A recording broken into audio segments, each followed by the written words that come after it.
Namaste. No one is in charge of your happiness except you. Take charge and be happy. दोस्तों, हमारी खुशी के लिए हमारे अलावा और कोई जिम्मेवार नहीं है। हम खुद ही जिम्मेवार हैं। So that take charge and be happy. अक्सर हम हमारी खुशियों के लिए औरों पर आधारित रहते हैं। यह बड़ा कठिन रास्ता है। दुनिया में कोई भी सभी को खुश नहीं कर पाया और ना सभी कोई एक से खुश होते हैं। सभी की अपनी अपनी दुनिया है, सभी के अपने अपने ख्याल है, सभी की अपनी अपनी प्रायोरिटी है। तो अगर हम हमारी खुशी के लिए औरों पर आधारित रहेंगे तो ये बड़ा नामुमकिन सा है खुश रहना। क्योंकि इस दुनिया ने सभी की बुराइयां देखी है। इस दुनिया ने अच्छों को भी नकारा है। तो हम किस खेत की मूली हैं? इसलिए अगर हमें खुश रहना है तो हमारे भीतर झांकना पड़ेगा। हमें खुश रहने की कला को सीख लेना होगा। और जब हम हमारी खुशी के लिए अपने आप में उतरेंगे, अपने आप को, अपनी जात को जानेंगे, पहचानेंगे और हमें जब ये तरकीब आ जाएगी कि हम किस तरह खुश रहते हैं, औरों को मुश्किल दिए बिना, औरों को दुख दर्द दिए बिना, औरों को परेशानी दिए बिना हम कैसे खुश रह सकते हैं, अगर इस कला को हमने सीख लिया तो दोस्तों जिंदगी खुशी से भर जाती है। पराधीन को सपने सुख नाई। जो पराधीन होता है, जो अपनी खुशी के लिए औरों पर आधार रखता है, कभी खुश नहीं हो पाता। क्योंकि सभी को अपनी अपनी पड़ी है, सभी अपनी अपनी खुशी के पीछे दौड़ रहे हैं।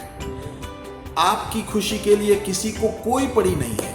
आपकी खुशी की चिंता आपको खुद को ही करनी पड़ेगी, हमें खुद ही करनी पड़ेगी। और अगर हमें खुश रहना है तो हमें अपने भीतर झांकना पड़ेगा, हमें अपने भीतर उतरना पड़ेगा, अपनी आत्मा को ढूंढना पड़ेगा। और जब हम अपने आप से दोस्ती करना सीख लेंगे, अपने आप के साथ जीना सीख लेंगे, अपने आप से खुश रहना सीख जाएंगे, तब जाके खुशियों से हमारा जीवन भर जाएगा। और जो खुश होता है उनके वाइब्रेशन खुशी के होते हैं। जो दुखी होता है उनके वाइब्रेशन भी साहजिक हैं, दुख के ही होंगे। तो जैसे वाइब्रेशन होंगे ऐसी उनकी इर्द गिर्द की दुनिया बनेगी। तो अगर हम अपनी जात के साथ, अपने खुद के साथ खुश रहना सीख जाएंगे,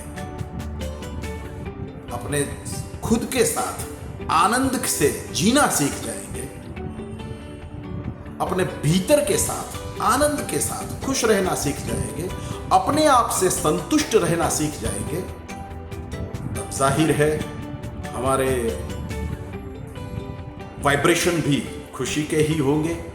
और अगर हमारे वाइब्रेशन खुशी के होंगे तो फिर लाइक अट्रैक्ट्स लाइक। हमारे वाइब्रेशन और खुश लोगों को हमारे सामने साथ खींच लाएगा और एक बढ़िया सा, अच्छा सा, खुशियों से भरा सर्कल बनेगा। तो दोस्तों, हमें अपने खुद को पहचानना है। हमारा पूरा भारतीय दर्शन यही कहता है कि यत पिंडे तद ब्रह्मांडे। अपने आप में, अपने भीतर में झांको, अपने आत्मा को पहचानो और अपनी आत्मा के साथ, अपनी जात के साथ, अपनी खुद के साथ अगर हम जीना सीख जाए, हम खुद से संतुष्ट हो जाए, और संतुष्ट तब होंगे जब हम सही रास्ते पे चल रहे होंगे। अगर हम बुरे रास्ते पे चल रहे हैं तो भीतर से आवाज आएगी, संतुष्टि नहीं मिलेगी, भीतर से कोई न कोई तो कहेगा कि हम कुछ बुरा कर रहे हैं। संतोष नहीं मिलेगा। संतोष तब मिलेगा जब हम भीतर की जो आवाज है, जो सच्चाई की आवाज है, जो आत्मा की आवाज है, उनके साथ अगर हमारा तालमेल बढ़ेगा तो फिर हम खुद के साथ खुश रहेंगे, खुद से संतुष्ट रहेंगे। अब जब हम खुद से संतुष्ट रहना सीख जाएंगे, खुद से खुश रहना सीख जाएंगे, दोस्तों खुशियां हमारे रोम रोम से प्रकट होना शुरू हो जाएगी। फिर हमें किसी और पर खुश रहने के लिए आधार नहीं रखना पड़ेगा। तो खुशी कहीं बाहर नहीं है।